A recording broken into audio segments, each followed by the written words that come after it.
అంతేగాని నువ్వెవడరా చెప్పడానికి గొట్టం అనే స్థాయిలో ఉండకూడదు. కాబట్టి ప్రతి దేశంలో బలహీన ప్రభుత్వాల కోసమే వాళ్ళు ప్రయత్నిస్తారు. సోరోస్ టీమ్ అనేటటువంటిది చేసే పని అదే. ఇది ఒక్క సోరోస్ కాదు, సోరోస్ అనేవాడు ముందుంటాడు, అతని వెనకాల ఉండేటటువంటిది ఈ బడా బడా సాఫ్ట్వేర్ జైంట్స్ వీళ్ళందరూ ఉన్నారు కదా, లక్షల లక్షల కోట్ల రూపాయల వ్యాపారాలు చేసేది. ఇప్పుడు మెటా వాడిని నిన్న మోడీ వాళ్ళు పిలిపించారు. ఇదే పని ఇదివరకు చేయగలిగిరా? కాంగ్రెస్ ఏనాడని చేయగలిగిందా? మెటా వాళ్ళకి పిలిచి వార్నింగ్లు ఇవ్వటం, పిలిచి వార్నింగ్లు ఇవ్వడం అన్నటువంటిది ఎందుకు?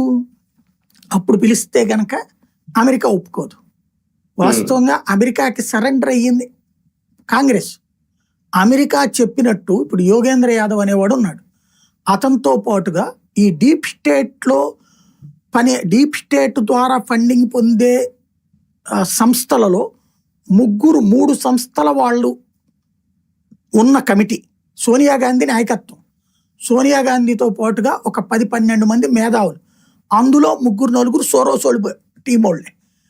వీళ్ళందరూ కలిసి అప్పట్లో ఈ జాతీయ సలహా మండలి అని ఒకటి పెట్టారనమాట, నేషనల్ అడ్వైజరీ అనమాట.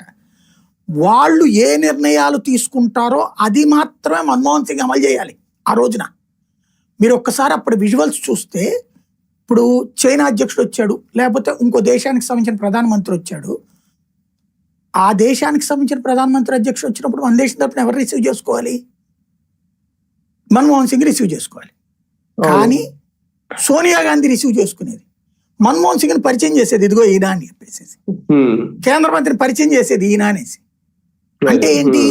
షాడో ప్రైమ్ మినిస్టర్ కింద ఆవిడ వ్యవహరించడం కాదు, ప్రత్యక్ష ప్రధానమంత్రిగా ప్రత్యక్ష అధినేత్రి ఆవిడ వ్యవహరించింది.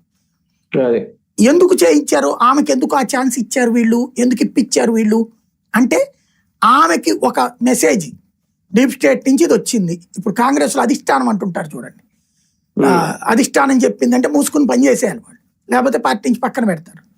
కాంగ్రెస్కి అధిష్టానం డీప్ స్టేట్ అనమాట. డీప్ స్టేట్ నుంచి ఒక మెసేజ్ వచ్చిందంటే ఆటోమేటిక్గా అమలైపోతుంది.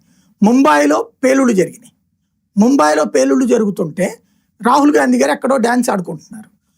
రాహుల్ గాంధీ గారిని అడిగారు, జరుగుతుంటాయి కాల్పులు జరుగుతుంటాయి, మరణాలు జరుగుతుంటాయి, పోలీసులు యాక్షన్ తీసుకుంటుంటారు, నేను వచ్చి ఇక్కడ కూర్చుని ఏం చేయాలి, నేను అక్కడ ఆగిపోతాం వల్ల ఏం జరుగుతుంది అన్నాడు. నెంబర్ 1. నెంబర్ 2, మన్మోహన్ సింగ్ ఎవరో తర్వాత ఆ సైనిక అధికారులు చెప్పుకొచ్చారు, మన్మోహన్ సింగ్ కూడా ఒప్పుకున్నాడు. అప్పుడు దీని తర్వాత సైన్యం వెళ్ళి మన్మోహన్ సింగ్కి చెప్పింది, సార్ మనం పాకిస్తాన్లో ఒక ఏరియాని కొట్టేద్దాం అనేసి. అంటే మన్మోహన్ సింగ్ వెంటనే సోనియా గాంధీకి చెప్పాడు,